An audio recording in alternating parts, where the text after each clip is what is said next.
आजको वचन आशाको सन्देश नेपालद्वारा प्रकाशित दैनिक उपासना पुस्तिकाबाट आजको सन्देश। प्रार्थनाका साझेदारहरू खोज्नुहोस्। जयमसी आज शुक्रबार अप्रिल 25 तारिक वैशाख 12 गते।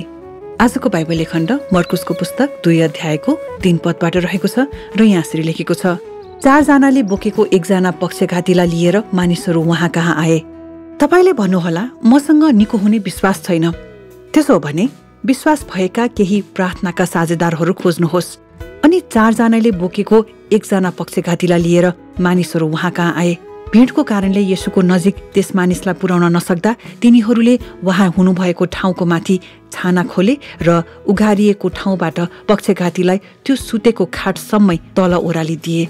येशूले तिनीहरूको विश्वास देखेर त्यस पक्षघातीलाई भन्नुभयो, म तिमीलाई भन्दछु, उठ, तिम्रो खाट उठाऊ र घर जाऊ। त्यो उठ्यो र तुरुन्तै खाट उठाएर सबैका सामुन्नेबाट गइहाल्यो। यहाँसम्म कि सबैजना आश्चर्यचकित भए र हामीले यस्तो त कहिले देखेका छैनौँ भन्दै तिनीहरूले परमेश्वरको महिमा गरे। यस कथामा 2वटा महत्त्वपूर्ण वाक्यांशहरूलाई ध्यान दिनुहोस्। पहिलो, तिनीहरूले उहाँ हुनुभएको ठाउँको माथिको छाना खोले।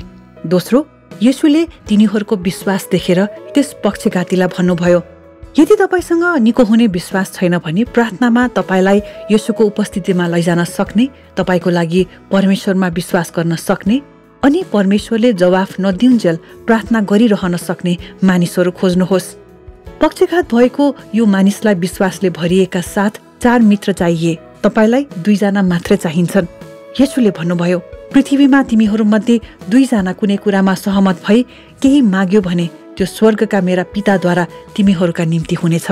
यो कुरा तपाईले मत्तीको पुस्तक 18 अध्यायको 19 पदमा हेर्न सक्नुहुन्छ। यसले केही महत्त्वपूर्ण प्रश्नहरू खडा गर्छ। तपाई कति पटक प्रार्थना गर्नुहुन्छ? दैनिक रूपमा, साप्ताहिक रूपमा, मासिक रूपमा? आफूले समाधान गर्न नसक्ने समस्या हुँदा मात्रै? के तपाईका सबै प्रार्थनाहरू आत्मा केन्द्रित छन् वा तपाई अरूको लागि प्रार्थना गर्नुहुन्छ?